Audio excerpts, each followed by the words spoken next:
J'ai trouvé où a été tourné le clip Black or White, qui on peut reconnaître à l'intérieur, et j'ai même retrouvé une autre version complètement inconnue. Tout ça, c'est maintenant avec Michael Jackson. Bonjour.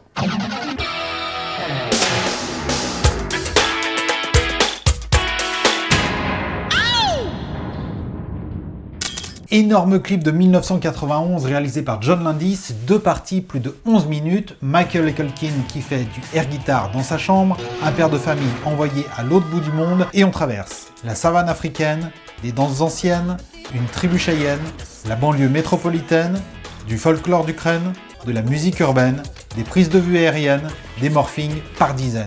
Et puis, une rue pas très zen, des slogans RN, Michael tisse des chaînes et les Simpsons dans la vie quotidienne. Et ce que j'adore dans ce clip, c'est ça, c'est l'enchaînement des décors. Des faux extérieurs aux parties en studio et le passage du studio aux vraies parties en extérieur. Le décor se retire, le soleil apparaît et on se retrouve dans une plaine remplie d'Indiens d'Amérique. Voilà, ça c'est la magie du clip.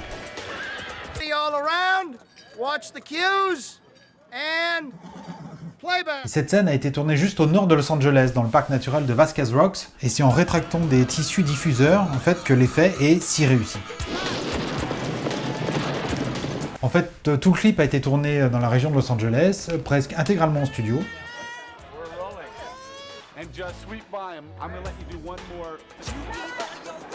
On y a répété la scène de l'autoroute avec l'usine, mais le décor qu'on voit dans le clip, c'est pas du studio, c'est une vraie usine d'approvisionnement en eau et en électricité qui se trouve au nord de la ville.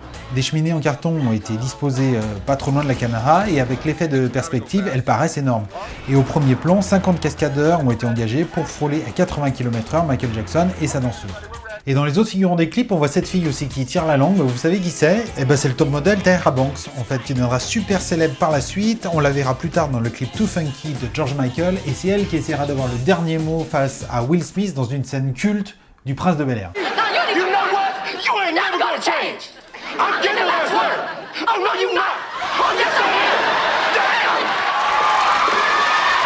Et celui qui joue le père de Macaulay Culkin, c'est un comédien qui s'appelle George Wendt, qui est un acteur de série pas très connu. Et George Wendt, comment dire, c'est un peu le pélo qu'on engage quand on peut pas voir John Goodman. D'ailleurs, cette scène a été écrite avant le clip, on l'entend déjà dans l'album Dangerous.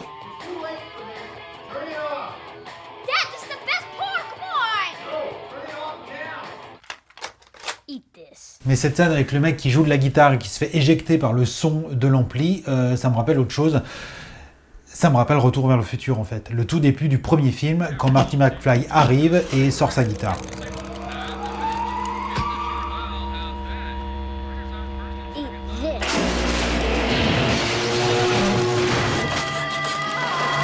Mais en fait, la vraie inspiration de la scène, j'ai retrouvé, c'est un autre clip qui date de 1984.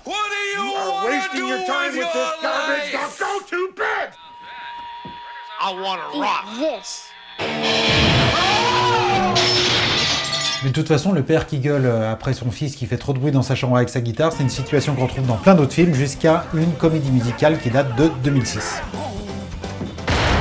Mais après la scène d'intro, le gros choc arrive, on est en 1991 et on découvre la nouvelle apparence de Michael Jackson. Il était encore noir dans son clip précédent, 2 ans avant. Okay everybody, that's a wrap. Et c'est marrant parce que c'est justement avec une chanson appelée Black or White qui vire complètement du noir au blanc pour la première fois, à la grande surprise du réalisateur. Il avait fait des trucs bizarres à son visage, c'était triste. Michael était beau, regardez la couverture d'Off the Wall, il s'est mutilé, c'était déprimant. Sur Black or White, j'étais là pour protéger Michael. Le réalisateur en question, c'est John Landis, mais ça aurait pas dû du tout se passer comme ça. Michael Jackson, de base, devait revenir avec Madonna sur le titre In the Closet, mais le duo s'est pas fait. Ils se sont rabattus sur Black or White avec, pour la réalisation du clip, David Fincher ou bien David Lynch. Mais bon, il faut un réal capable de gérer l'animal, et Michael Jackson est, comment dire, devenu un peu compliqué à gérer sur les tournages.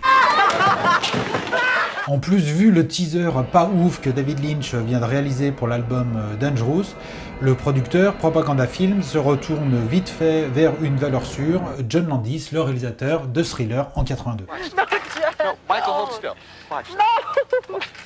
Et on le voit d'ailleurs, John Landis, et on l'entend dans le clip, juste à la fin de la séquence des morphings. L'idée de départ de Landis pour le clip était assez simple, c'était d'adapter le concept du photographe Irving Penn et faire danser Jackson devant un fond gris. Mais trop simple pour Jackson qui en parle à son chorégraphe Vincent Patterson.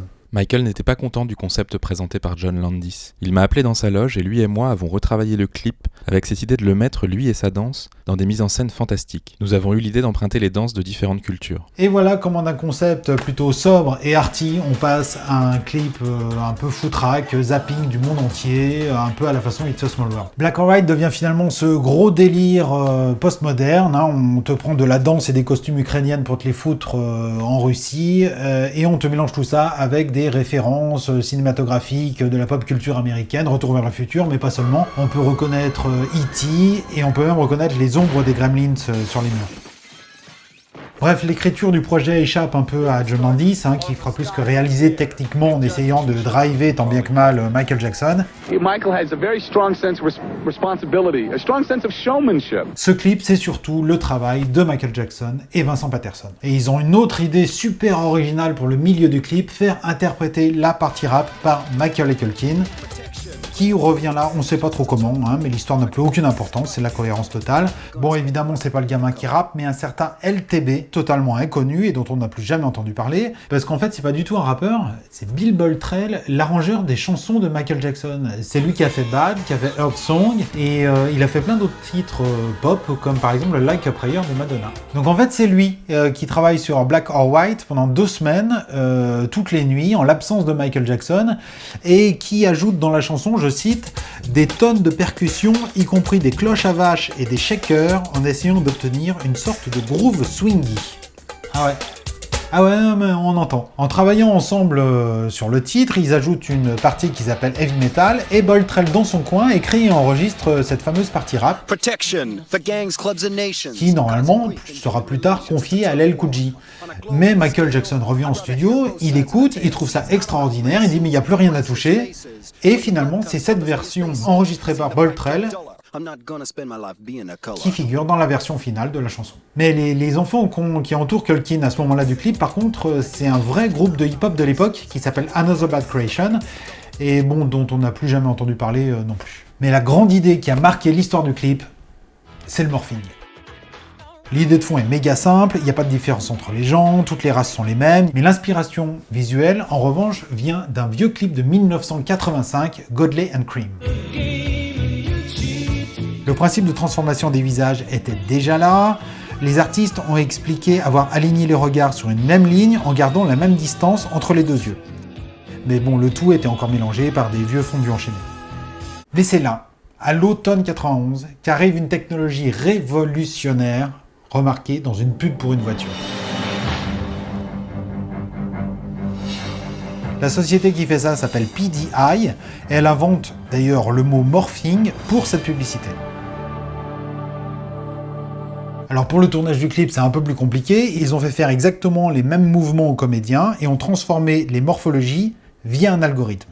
Puis les différents éléments du visage et les cheveux ont été séparés, ce qui a permis de les animer indépendamment les uns des autres. Et par exemple de retarder la transformation du nez ou bien de faire pousser les cheveux en premier. Bon, si on arrête l'image d'un coup, ça donne un peu d'Estremont. Hein. Et la différence de timing dans la transformation des différents éléments du visage, et c'est ça qui fait du morphing de Black or White encore un modèle du genre, encore 30 ans après. Il n'a pas du tout perdu, selon moi, de sa force d'attraction, parce que c'est pas l'image qui se transforme, c'est les éléments dans l'image qui se transforment. Enfin, c'est assez magique, et je trouve que les morphings qu'on a fait depuis, ils sont pas aussi parfaits que celui de Black or White, qui, à mon avis, n'a pas du tout vieilli. Vu l'événement qu'a représenté à l'époque ce morphing, la société PDI travaille sur les 2 clips suivants de Michael Jackson, Remember the Time et Jam. Du coup, évidemment, tout le monde veut cette technologie, PDI la garde secrète et obtient 10 millions de dollars de budget divers jusqu'en 92 et inonde les spots publicitaires du monde entier. Bon, ça durera pas longtemps, hein. 2 ans plus tard, le monopole est terminé, la sortie du célèbre logiciel Elastic Reality inonde le marché et du coup, le morphing étonne plus personne. Ce qui est un peu moins rentré dans l'histoire du clip, par contre, c'est ce qu'il y a après le morphing, c'est ce qu'on appelle la scène panthère. 4 minutes 30 de danse et de violence dans une rue déserte. On quitte le studio et on suit une panthère noire. Alors bon, qu'est-ce qu'elle fout là ? C'est pareil, on ne sait rien. Elle va dans les coulisses pour se transformer en Michael Jackson. Bon, admettons. Donc il danse, rien de vraiment original. Hein. Le coup du « Oh, je danse sur le toit de la voiture », il nous l'avait déjà fait dans le clip de The Way You Make Me Feel. Et le coup de la chemise, pareil, dans une pub pour des baskets qu'il avait tourné 2 ans auparavant. Pour la chorégraphie, John Landis le dit, c'est de l'impro total. Michael Jackson est en roue libre, il se touche encore plus de fois que dans le clip Bad, on y a droit à peu près toutes les 4 secondes.